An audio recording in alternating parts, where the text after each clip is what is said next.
Right, everybody, so let's go through some of the things that you guys are going to need to know for tomorrow. So either put this on if you have a notebook and you want to do this in blank paper on the notebook, if you want to flip to the back of your workbook and do this in the notes section of your workbook, all of that's going to work. So I'm just going to say notes for Unit 1.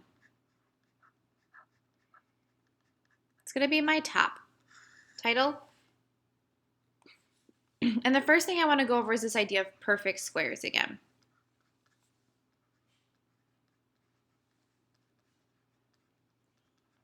Okay? Whenever I'm dealing with a perfect square, we talked about that's when one number times another number gives you something, and these numbers are the same. So let's say that I'm doing 6 times 6 is 36. This is telling me then that my number 36 is the perfect square.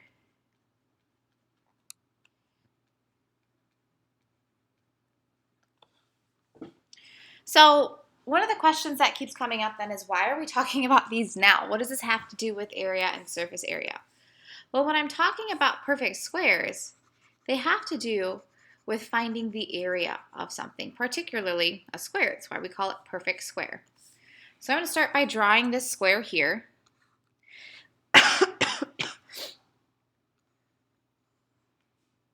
And I'm going to tell you the side length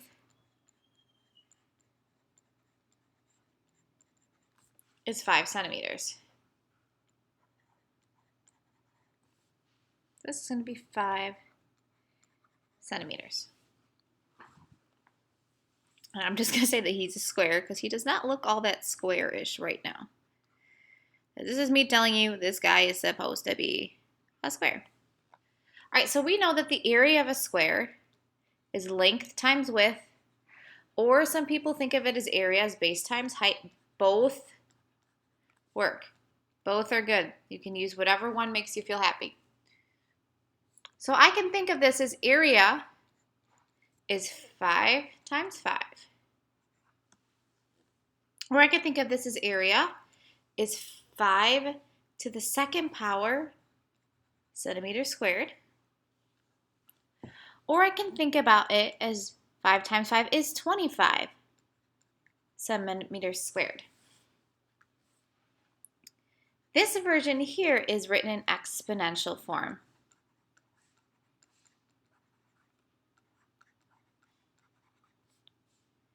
This version here is written in standard form.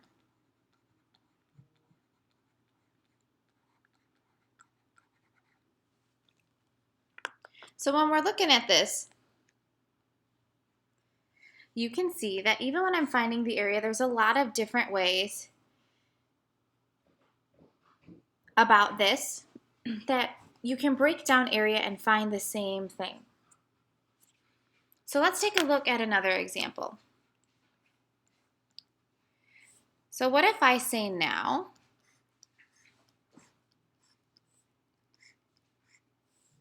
I have another square.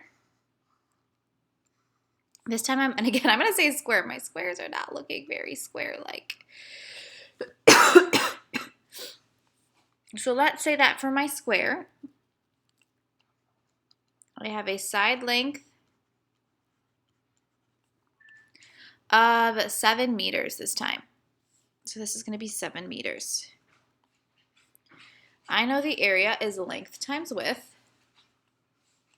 So the area is 7 times 7. So I can say that this is 7 squared meters.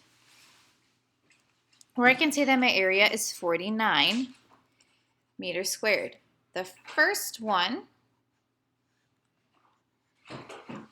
is exponential form. My second one is standard form.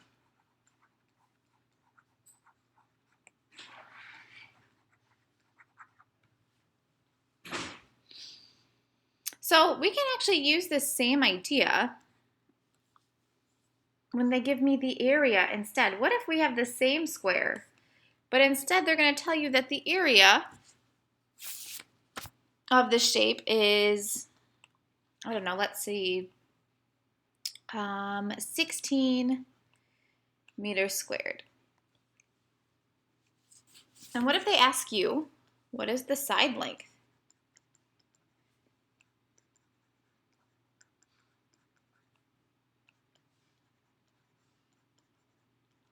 Well, we can kind of do what we were doing above backwards to help us figure out that side length. So area, we know is length times width, or base times height, however you want to see it. So I need to think of two numbers that when multiplied together are going to give me that 16. Oh, but I can realize it's 4 times 4. So my side length equals 4 meters. Now I just want to make sure that we point this out. When I'm talking about area, it's meters squared. When I'm talking about length, it's just meters. Remember, area is talking about how many squares fit inside of something, where my sides are just talking about how many lines, 1, 2, 3, 4, and each one of these is a meter. So side lengths talk about meters, area talks about meters squared. Let's do another one. What if my area equals 25 square centimeters? What is the side length?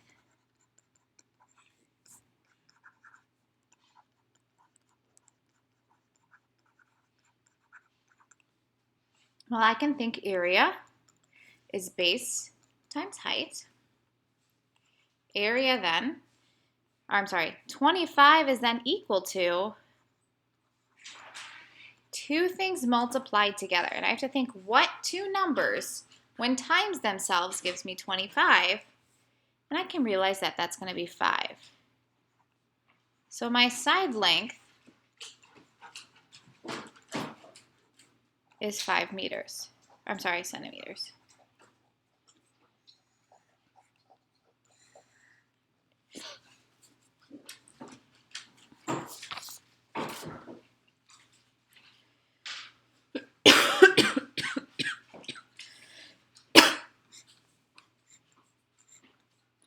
Now the same thing can be said when we're talking about perfect cubes. So this is going to be another one of our titles. We're kind of changing topics a little bit. So I'm going to make this guy a new title when I'm taking my notes, perfect cubes.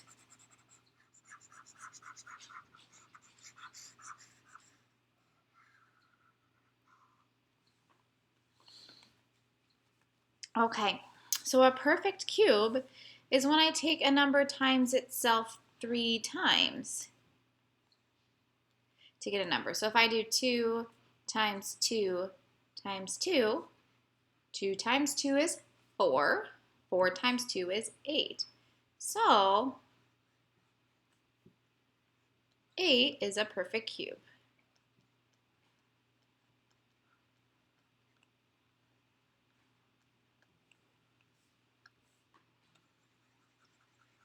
So now, perfect cubes work out nicely when we're talking about volume.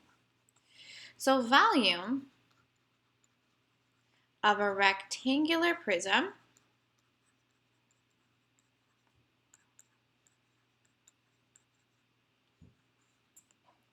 is length times width times height. I have 3 pieces involved: length, width, and height.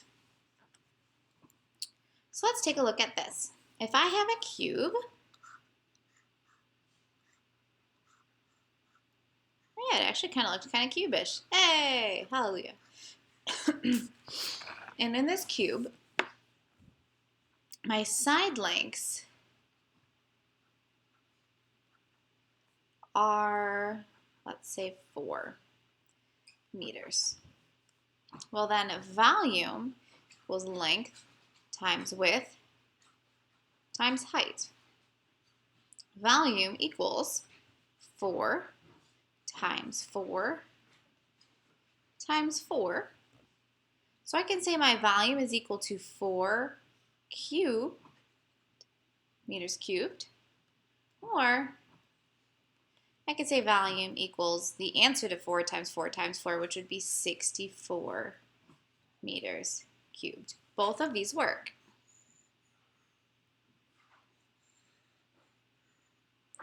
So the same thing that we were able to do with volume or with area earlier, we're able to do with volume as well.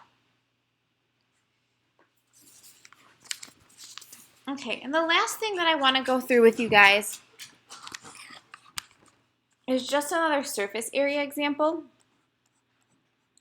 Your warm-ups today talked about surface area, but they all were in nets, so I just want to do a surface area example that's in 3D form. Okay, so let's talk about, let's do this shape. I'm going to draw a triangle.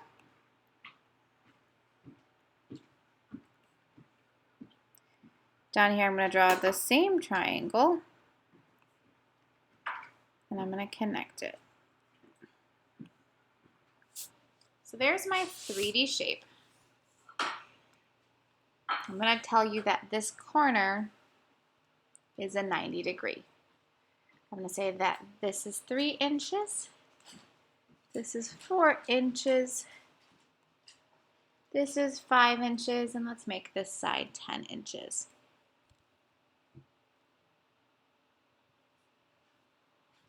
Okay, let's talk about its name. Remember, when we name things, you always have, is it a pyramid? Or is it a prism? And the first one's the name of the base.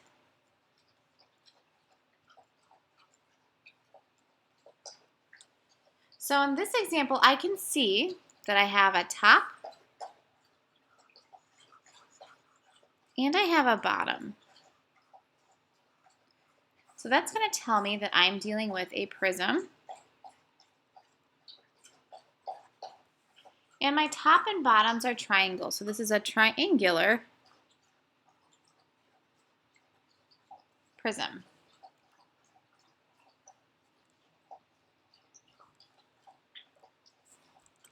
Next, let's do the surface area now. When I look at this, I see a top, and it's a triangle, a bottom, and it's a triangle. And if I notice, my base has 3 sides. So we're going to have side 1, and it's a rectangle. Side 2, and it's a rectangle. Side 3, it's a rectangle. I'm going to look at my top and my bottom, which are these blue triangles that I found earlier. Now I remember for a triangle, area is 1/2 base times height. Area is 1/2 my base is a 3, and my height is a 4. Remember, I'm using the 3 and the 4 because these are the ones that are perpendicular. Okay, they've got this little corner there. The perpendicular ones are the ones that I want. So area is 1/2 of 12. Area's half of 12 is 6 inches squared. Now if my top is 6 inches squared, my bottom is also 6 inches squared. They are the same. When I'm talking about a prism, the top and the bottom have to be the same. All right, next I'm going to talk about this side. I'm going to call this one side 1. I can see it's a rectangle, so I know my area is going to be base times height. Or you could think of it as length times width, both work. area equals, well, I can see that my base is a 4. My height, uh-oh, there's nothing labeled, but if I go across, I can see that the height's going to be a 10. So the area of that is 40 inches squared. All right, now I'm going to look at my next side. Let's do this in purple.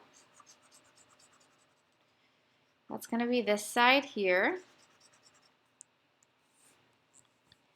Area is base times height. My base for this one's a 3. My height is a 10, so it's 3 times 10. So my area is 30 inches squared. That was my purple one. Okay, and for my last one, let's do this in pink so this really shows up, is going to be this front section here. Okay, that's going to be this front section. And when I'm doing this, my base is a 5. My height is my 10. So my area is base times height. Area is 5 times 10. So that guy is 50 inches squared.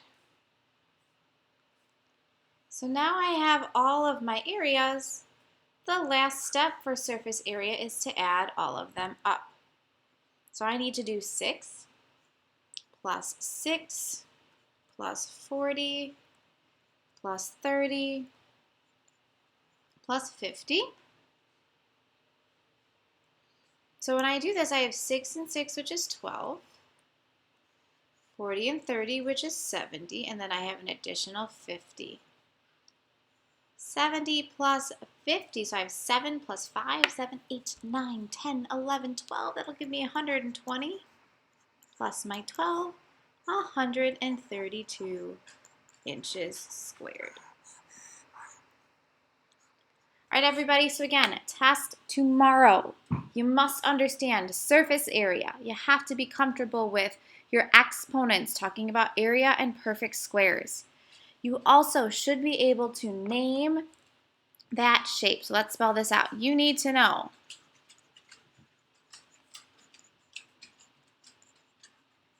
for tomorrow, exponents with area and volume.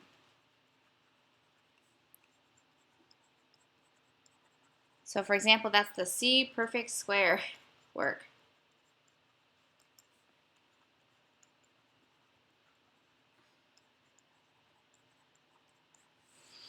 You need to be able to name that 3D shape.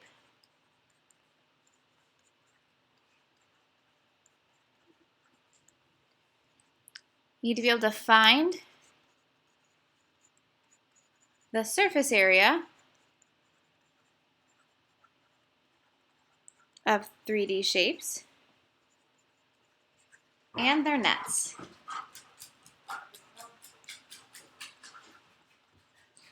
So with all of that, if you're looking for extra help, go to Khan Academy. All right, guys, that's all for today.